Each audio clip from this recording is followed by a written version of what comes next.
Je profite de la venue de Suyin pour aborder un thème. On va aborder aujourd'hui un thème ensemble qui va concerner beaucoup de monde, je pense, qui est la perte de sens, la perte de repères, l'absence de direction, d'orientation sur un chemin spirituel. Parce que au cours de différents échanges que nous avons eus avec bien des personnes, il nous est apparu qu'il pouvait, et puis dans notre parcours personnel également, il est apparu que sur un chemin spirituel, enfin sur cette voie qu'on va appeler la voie d'éveil à soi-même ou à la conscience, il y a tout un parcours qui concerne le déconditionnement, le neti-neti, c'est-à-dire la réalisation que nous ne sommes ni ceci ni cela en termes d'idées, d'images, d'idées que l'on se fait de soi-même et des autres, du monde, de la réalité. Et ce qui peut amener en fait plein de personnes à perdre une direction dans la vie, à ne trouver plus de sens à leur carrière, à la vie de famille, au couple, arriver à un point où finalement il n'y a plus d'élan intérieur, il n'y a plus de direction, on ne sait plus ce que c'est que faire, où il n'y a plus de volonté pour aller dans une quelconque direction, une sorte de démotivation complète, d'absence de possibilités, de créativité, comme si tout s'arrêtait et finalement, quelque part, le fait d'être ne suffit même pas, puisqu'il n'y a plus de jus à l'intérieur, il n'y a plus de... Il n'y a plus de dynamique et ça peut même conduire parfois certaines personnes à penser au suicide. Il y a une telle perte de repères. Et évidemment, c'est une interprétation du mental qui est derrière et donc on va... cette négativité qui s'ensuit ou qui vient frapper le mental de temps en temps, qui nous fait interpréter le monde comme inutile, comme sans possibilité d'évoluer en tant qu'humain, en tant que vie que nous sommes. Comme si tout devait s'arrêter là, finalement, que ça servait à rien. Une forme d'aquabonisme qui transparaît par-dessus tout. Et ça, c'est ce qu'on voulait, on voulait en fait échanger là-dessus. Parce qu'on a commencé tout à l'heure déjà à échanger, on s'est dit c'est essentiel comme sujet, parce qu'on l'a rencontré nous-mêmes, et ce n'est qu'une phase. Et donc ça, c'est vraiment... c'est pour d'une certaine manière rassurer, c'est-à-dire que d'une certaine façon, il faut absolument passer par là, quelque part. Cette déconstruction de tout, de ce qu'on peut penser être la réalité, de ce qu'on peut imaginer être soi-même, les idées, les pensées en général, et puis comment on s'en sort, comment en fait on reprend vie, quelles sont les étapes. Et cette phase-là, c'est peut-être pas vrai pour tout le monde, mais en fait on va s'apercevoir que beaucoup passent par là, donc voilà.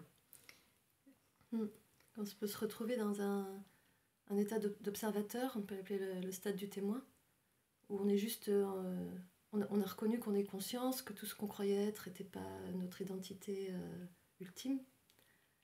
Et pour autant, on est comme coupé justement du vivant, de la manifestation. Et on est comme juste, on observe, on est témoin, mais il n'y a plus vraiment de sens à tout ça et on ne se sent pas dans la vie en fait. On ne se sent plus dans la vie. Et voilà, il y a comme une forme de dissociation qui est nécessaire. Donc d'abord de se dissocier de tout ce qu'on croyait être et qui n'était pas notre véritable identité, notre véritable essence. Mais c'est juste une étape en fait. C'est pas à confondre avec ce qu'on pourrait dire l'éveil intégral, total, à la vie, quoi. Et c'est une phase qui peut arriver avant la réalisation ou la reconnaissance de notre vraie nature, mais qui peut continuer après. Et donc, en fait, il n'y a pas vraiment d'avant ou d'après pour ce qui est de cette interprétation subtile du mental qui va donner une couleur négative à ce qui est ressenti en fait comme le vide, comme l'absence de pensée et l'absence de repères, l'absence de référence. Mais derrière, il y a aussi la capacité une capacité qui se révèle à la liberté. Donc c'est ça aussi qu'on voulait dire, c'est que c'est un mal nécessaire pour découvrir ce qui reste lorsque l'on est identifié à rien, lorsque ce que nous sommes en essence, la conscience, se réalise elle-même, se reconnaît elle-même, réalise qu'elle est là, qu'elle est pure présence, indépendante des circonstances, indépendante de toute pensée, qu'elle est en amont de toute pensée. Et à un certain niveau, on peut dire que c'est un vide, mais un vide plein qui se suffit à lui-même, la base primordiale de toute chose, même si ce sont des mots, ce sont des mots qui vont vous renvoyer certainement à un ressenti. Et il y a une immobilité là-dedans, il y a une absence de mouvement, mais c'est une éternité. Donc c'est la fin des luttes, c'est la fin de la recherche, c'est la fin d'aller d'un point A à un point B, c'est la fin de la quête spirituelle, c'est la fin justement du besoin d'être complété par ceci ou cela, par une personne, par une circonstance de vie, par exemple, si on est en mauvaise santé, le bonheur ne dépend plus nécessairement d'être en pleine santé, il n'y a aucune circonstance en fait qui tient par rapport à la liberté qui se révèle du simple fait que la conscience se révèle elle-même, c'est-à-dire c'est le fait d'être qui se révèle tout seul. Et donc c'est la liberté ultime qui est derrière, c'est la liberté ultime. Et si c'est réinterprété ensuite et mélangé avec, ok, le personnage il fait quoi dans la vie, puisqu'il ne peut plus bouger, il n'a ni début ni fin, il ne va ni d'un point A à un point B, il n'a plus de but, plus d'objectif. Ça ne s'applique pas au personnage en fait, ça s'applique à la conscience elle-même, ça s'applique à l'essence de toute chose et ça s'applique au présent. On peut appeler ça le présent, mais c'est l'absence de temps, c'est l'intemporel. Donc c'est cette base-là de l'existence elle-même, c'est ce qui est là d'instant en instant, en instant en instant, qui inclut absolument tout, le personnage, tout ce qui se déroule en nous en fait. Si on n'exclut absolument rien, le personnage, les pensées, les sensations, les émotions, qu'on prend absolument tout ce qui est, eh bien on arrive aussi à cette immobilité. Donc c'est un vide dans le sens où il n'y a plus de discrimination entre les choses, mais c'est un vide plein parce que tout est inclus dedans. C'est-à-dire qu'il n'y a plus de séparation entre les choses. C'est un... Tu vois, c'est un tout cohérent, mais ça donne cette impression, ça se suffit à soi-même, il n'y a plus d'aller vers, il n'y a plus de mouvement, il y a une plénitude, il y a une complétude. Donc déjà, il y a quand même un aspect, si la paix est reconnue, si la jouissance de ça est reconnue, si l'extase de ça est reconnue, là déjà ça commence à s'ancrer dans le corps, ça commence à être perçu comme par le mental, parce qu'il faut qu'il soit dans notre poche, le mental. Il faut qu'il dise, ah mais oui, en fait c'est bien. Qui reconnaissent la valeur, les qualités de la présence et de l'éternel, en fait, de cette absence de temps. J'ai envie de dire justement, cette phase-là, c'est la phase du ressenti. C'est-à-dire que la phase du neti-neti, la déconstruction de tout ce qu'on a cru être, c'est une compréhension qui se passe au niveau du mental, de l'intellect, qui déconstruit tous les concepts et toutes les descriptions qu'on nous a fait du monde qui sont figées, qui sont le fruit de la culture, etc., et de l'éducation.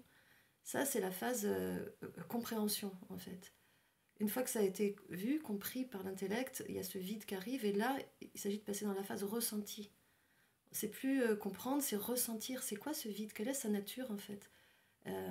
C'est vide de tout concept, c'est vide de toute interprétation, mais c'est plein d'autres choses, c'est plein on pourrait dire d'énergie, de vivant. Et ça, c'est un ressenti. Donc c'est ce moment-là où il faut que le mental va le reconnaître et l'intégrer et le valider, mais c'est pas sa phase à lui, là. C'est la phase où il se met un peu en berne, et où il y a cette possibilité juste de mettre l'attention, le focus sur l'énergie de vie, en fait, qui anime tout. Lorsque vous faites le silence mental, justement, c'est dans cette absence de lutte intérieure, dans la paix qui se fait avec ce repos de l'attention sur elle-même, avec cette absence de positionnement, cette absence de vouloir, cette absence de devoir ou d'injonction, quand vraiment la souffrance, elle naît de l'injonction finalement. Parce que si ça c'est reconnu comme, comme étant un repos, c'est absolument extatique. Et quand c'est mis en contraste avec, bon alors comment je vais payer mes factures, qu'est-ce que je vais faire dans la vie, comment je vais fonctionner avec ma famille, là tout de suite ça crée un décalage, ça crée un abysse entre l'être et le faire, entre le maintenant et le devenir. Et ce décalage là, c'est ça qu'on peut appeler l'intégration sur un chemin spirituel, le fait d'incarner le soi. Comment ça va passer? Ça va passer, comme tu dis, à travers le corps, à travers le ressenti énergétique. Ça demande à développer le sens du subtil, qui est complètement occulté par le fait qu'on interprète tout à travers le filtre de la pensée. Et de se poser peut-être la question, mais quand il n'y a plus rien, c'est-à-dire plus rien, plus d'interprétation au monde, plus de concepts, mais qu'est-ce qui reste? Mais néanmoins, on est encore là. C'est pas un blackout, on n'est pas mort. On n'a pas disparu, il y a quelque chose qui est toujours là. Et ce quelque chose qu'on peut appeler le vide, c'est en fait, pour moi on l'appelle vide parce que quand on le voit comme un vide, on va dire de sens, parce qu'on n'a pas développé le sens du subtil, de la nature de ce vide en fait. Et ça s'apprend, ça se développe au fur et à mesure par une attention qui est portée dessus. Et qu'on laisse aussi se déployer ce ressenti qui peut être très fin au départ. Ça peut être juste sentir une vibration quoi, quelque chose comme ça qui est très fin, très subtil, et puis petit à petit, si on laisse grandir, ben là ça devient, ce que tu parlais d'extase, quoi, ça peut aller jusqu'à un état extatique. La base de cette vibration, c'est juste le bien-être d'être, c'est-à-dire tout est bien comme ça. Il manque rien, voilà, le sentiment qu'il manque rien, parce que le sentiment de manque vient des interprétations du mental, qu'il y aurait quelque chose de plus à avoir pour être bien, etc. Quand tout ça est balayé, il reste juste bien-être d'être, qui peut être très, très simple, très subtil, pas forcément très intéressant a priori peut-être, mais si on le laisse grandir, si on le goûte de plus en plus profondément, ça va vraiment révéler cette extase, cette jouissance d'être en fait, qui est derrière. C'est l'espace de la maison, pour appeler ça comme ça aussi, d'être la sensation d'être chez soi, d'être dans l'essence radicale de soi-même, ce qui ne changera jamais. Oui, c'est ça, ce qui ne bouge pas. Ce qui ne bouge pas, c'est ce sur quoi, entre guillemets, le mental, ou ce sur quoi vous pouvez compter. On pourrait dire ça comme ça, c'est sur quoi je peux toujours compter. Le véritable ancrage. Le véritable ancrage. Ça, on ne peut pas nous le retirer, ça ne peut pas être détruit. Voilà. Exactement. Et quand il y a cette absence de lutte intérieure, il y a un repos dans le corps, et quand il y a cette appréciation, qu'est-ce qui reste en fait quand il n'y a plus de lutte? Il y a si vous sentez votre cœur et votre corps, votre énergie vitale à l'intérieur là, c'est ce qui apparaît, c'est ce qui reste, c'est ce qui nous apparaît au conscient, la sensation d'être. Au travers de l'énergie vitale. Et quand il y a cette appréciation, justement, de ce repos, de cette complétude, de cette absence de lutte ou d'effort, il n'y a plus d'effort. Là, il y a une vraie paix et une vraie jouissance, une vraie extase qui naît. Mais où est-ce que ça se passe? Je posais la question, c'est fondamental, ça se passe dans le corps, ça se passe dans la vie que nous sommes. Ça se passe. Et là, il y a le début de l'intégration, c'est de reconnaître que nous sommes cette vie.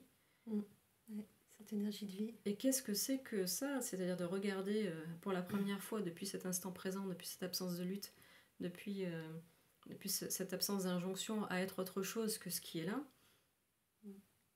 de plus voir de contradiction, justement. C'est-à-dire, ok, ça, c'est là, c'est la manifestation de ce qui est conscient, ça apparaît à la conscience, et en même temps c'est sa manifestation, c'est inséparable. Et là il y a des étapes, et donc on réalise qu'en fait on est là pour véhiculer, on est l'interface de la conscience. La vie se déploie ensuite, on réalise que nous sommes à la fois ce qui est conscient et la vie dont on peut être conscient. Et là, ça prend tout un autre sens. Il y a la notion de jeu aussi, J-E-U, qui apparaît. La notion de joie aussi. De joie, tout à fait, de légèreté. Ouais.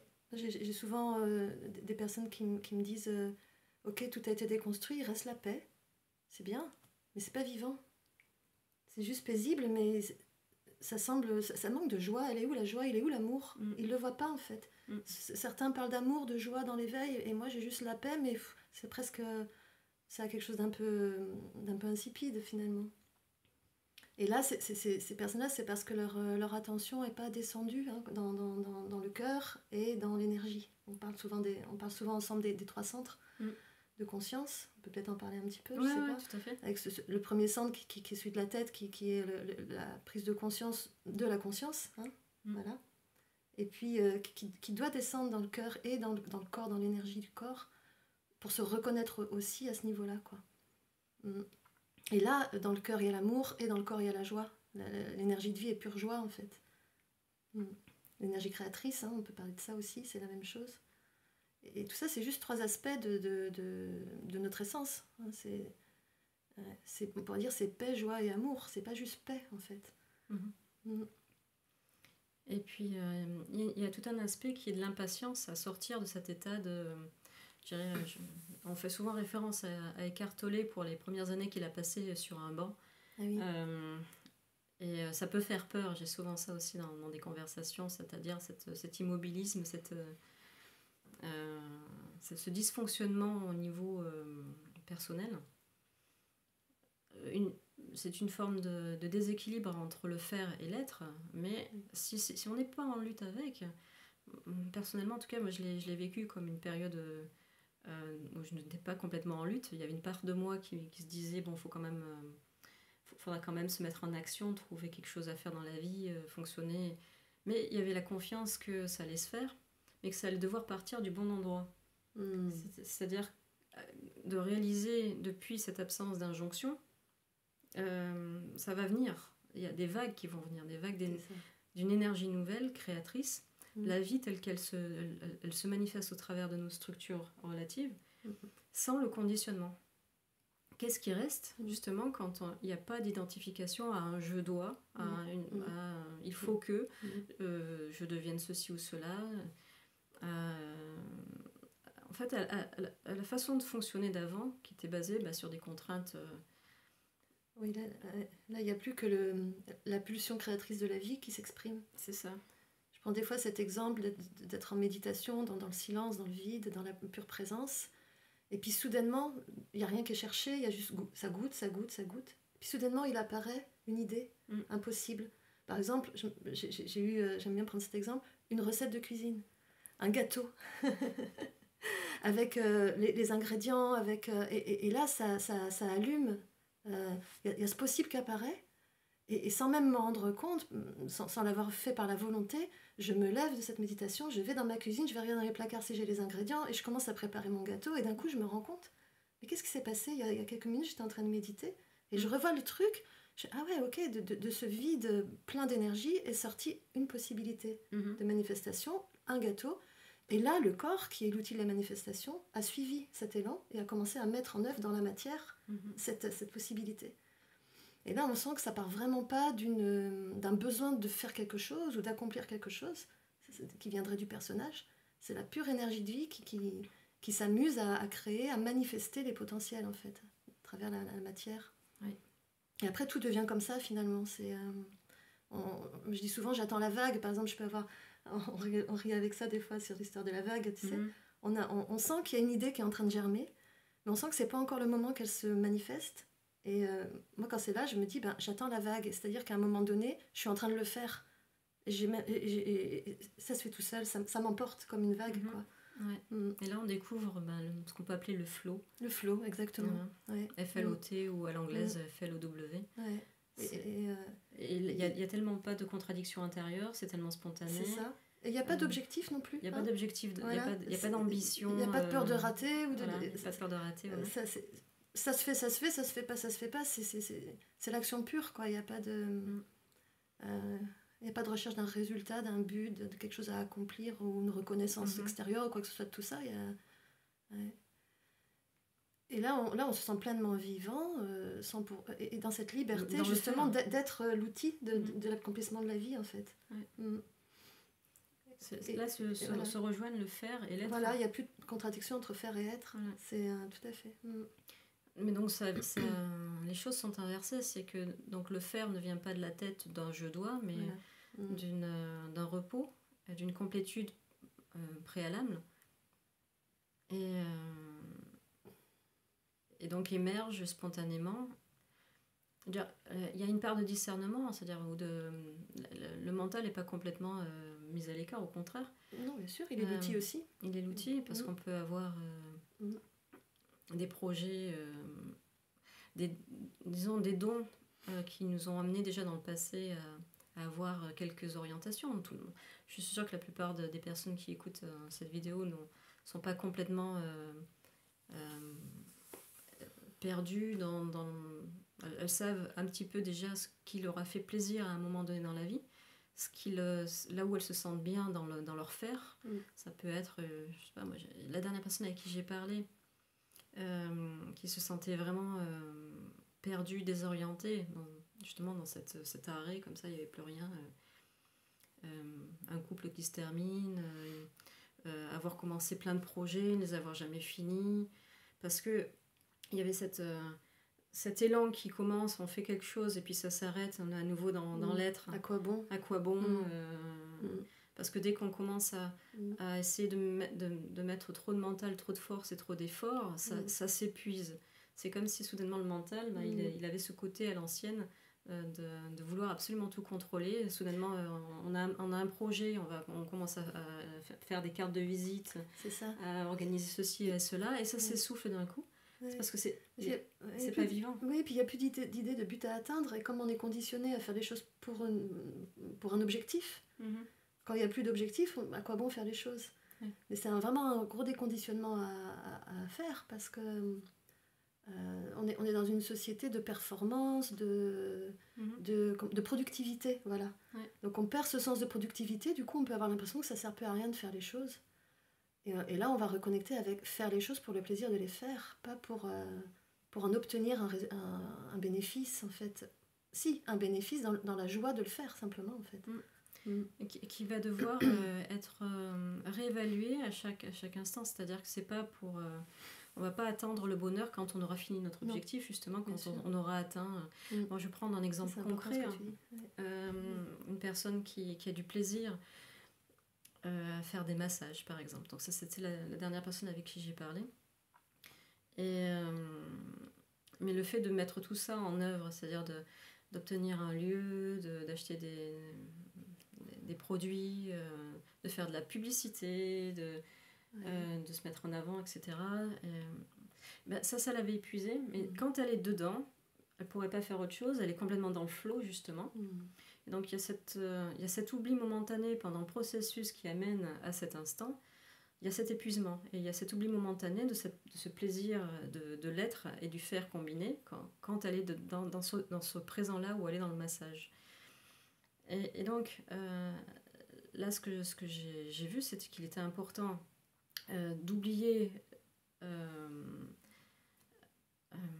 comment dire, le plaisir, mais de prendre plaisir à chaque instant du processus. C'est-à-dire peut-être on garde l'intentionnalité de la chose.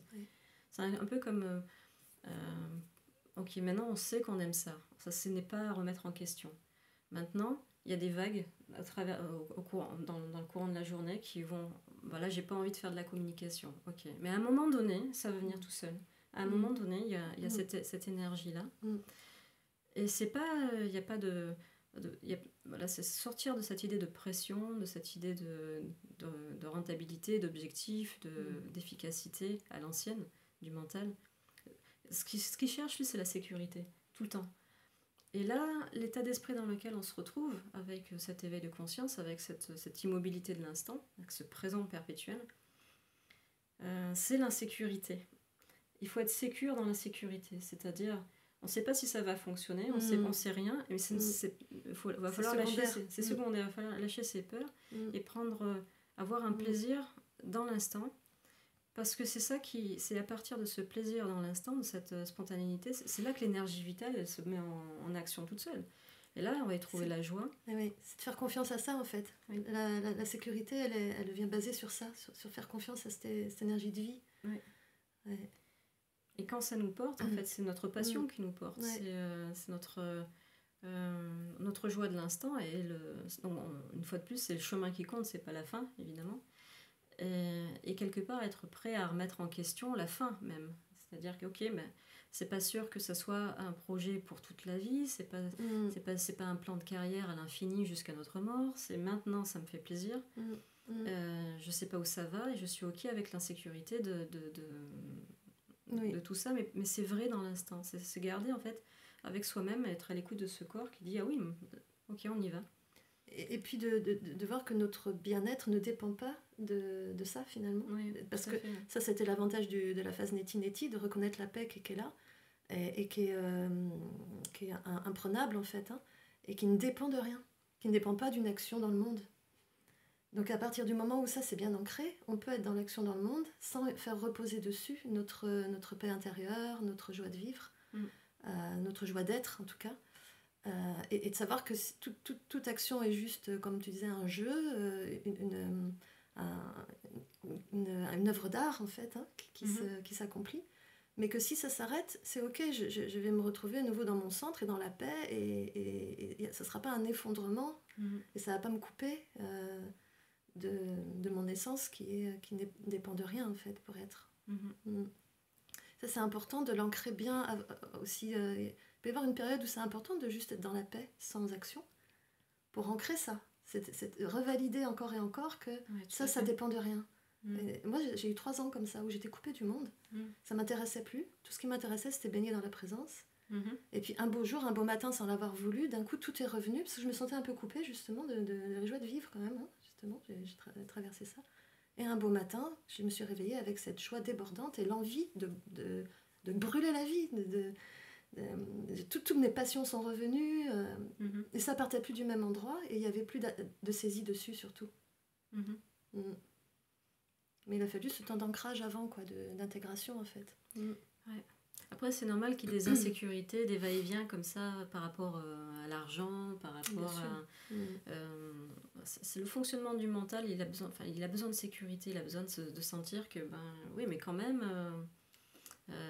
ça va me permettre de payer mon loyer, mes factures, et j'ai besoin de solidité derrière. Mais il n'y a pas de garantie en réalité. Moi je dirais le plus dur c'est de faire confiance à ce processus, c'est qu'en suivant sa joie, en suivant vraiment sa passion ou ses élans créatifs de l'instant, ça sera juste, et c'est un petit peu après l'autre.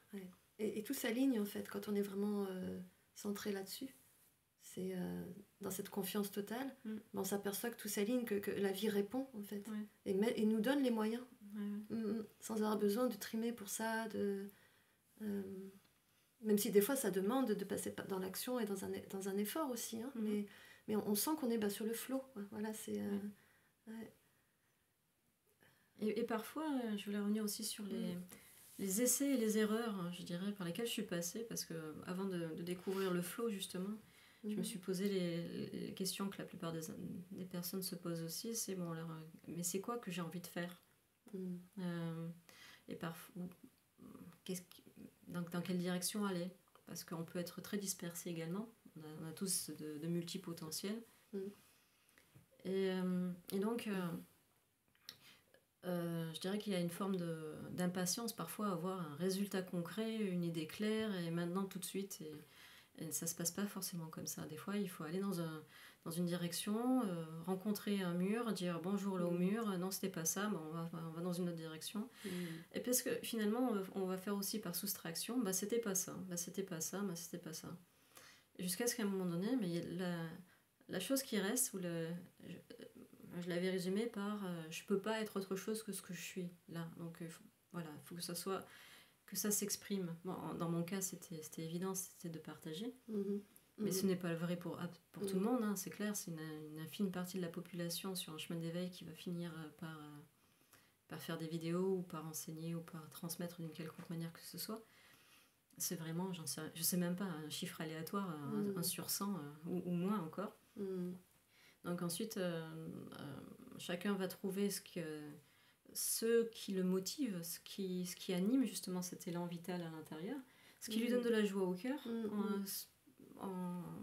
quelle est l'image qui vous apparaît de la chose qui vous donne justement ce pétillement intérieur, avec quoi ça vient. Et là, ne pas le solidifier, ne pas se dire j'en fais un objectif, je mets tout mon sérieux dedans et si ça marche pas, il y a tout qui part.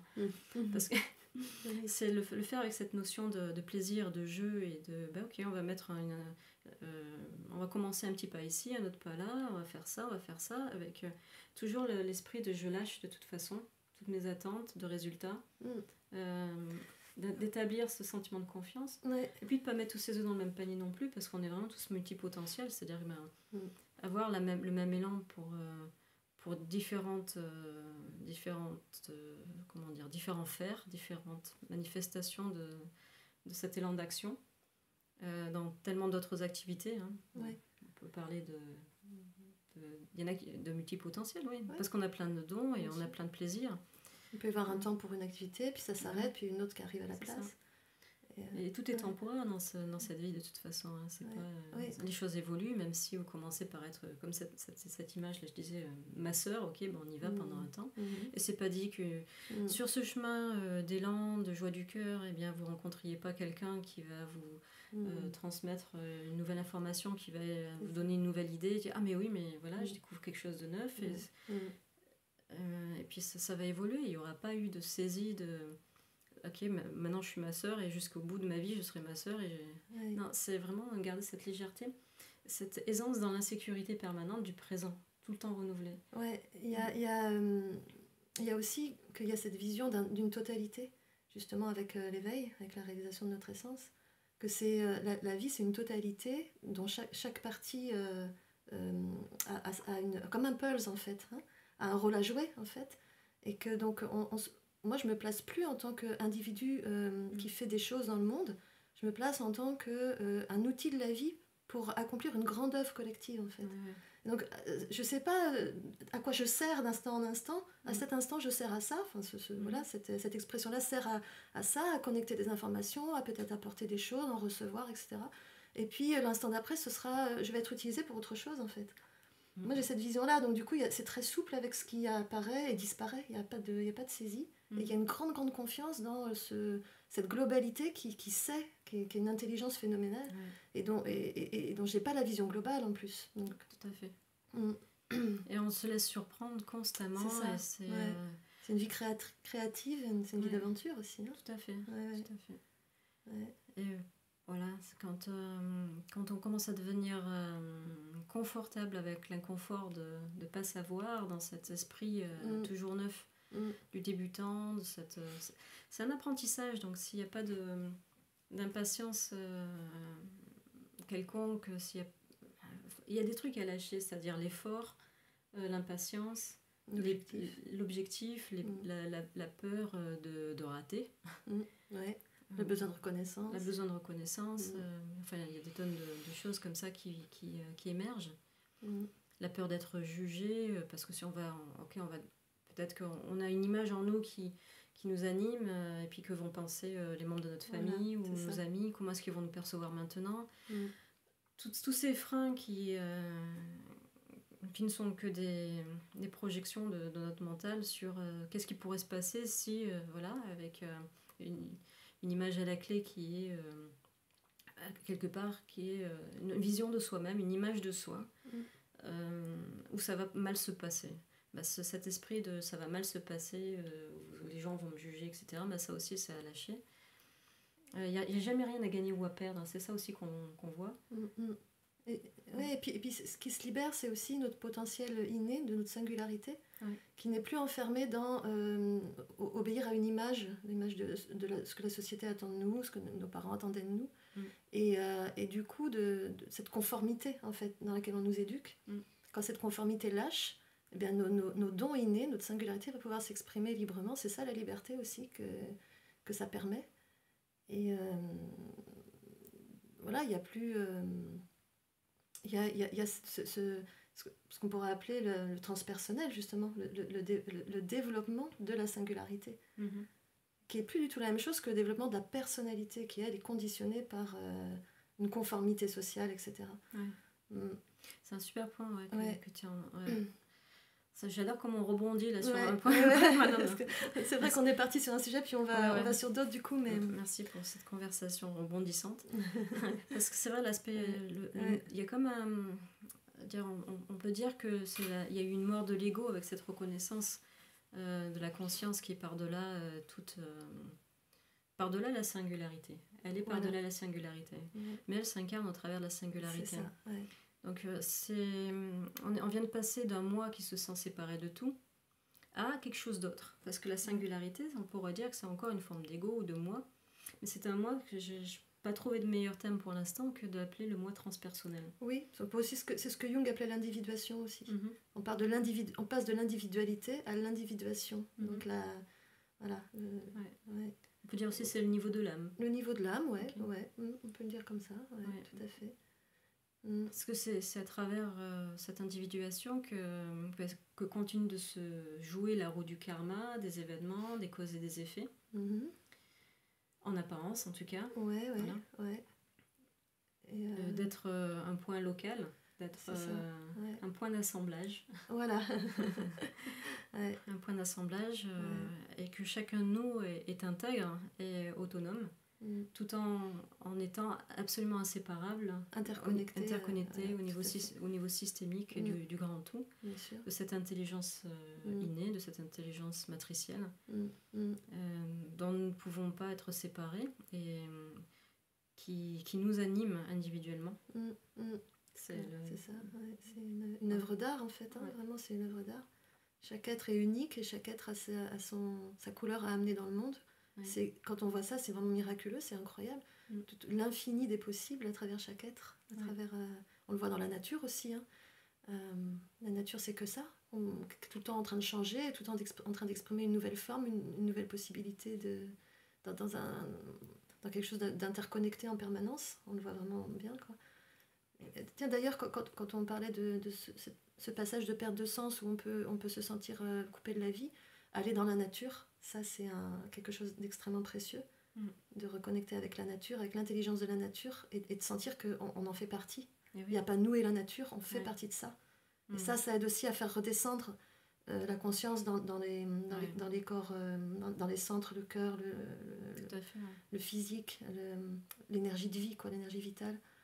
Et ne serait-ce que de se regarder dans un miroir à un moment donné, de reconnaître « Ah, je suis la vie ». C'est ça, je suis la vie, Et d'être à la fois ce qui en est conscient, qui est justement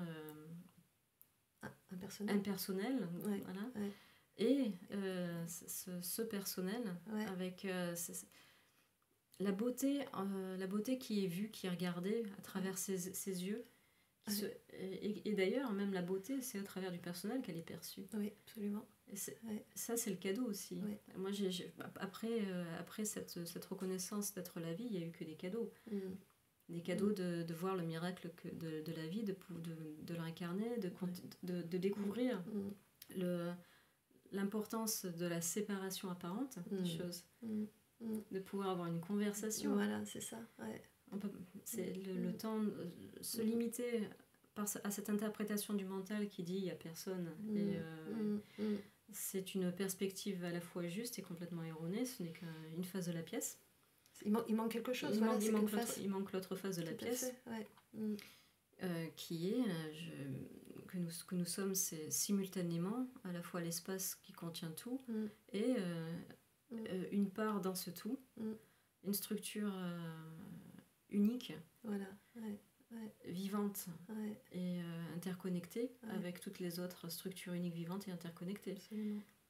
Et d'ailleurs, à travers ce moi transpersonnel, on peut voir l'émergence quand on n'est plus en lutte avec ça, on peut voir l'émergence des qualités du transpersonnel au travers du personnel, qui sont l'intuition,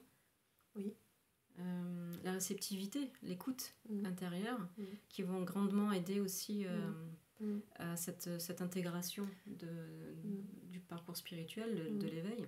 C'est ça, intégrer le soi, ce que tu es en train de dire, en fait. C'est l'intégrer dans la singularité. L'intégrer dans la singularité, tout à fait, C'est que les qualités du transpersonnel, de l'immuable, commencent à s'imprégner dans le personnel. Oui, tout à fait.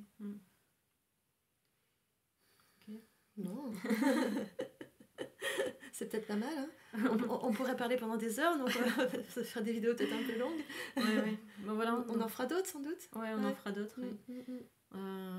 Donc, à une prochaine vidéo, on va vous dire. À une prochaine vidéo.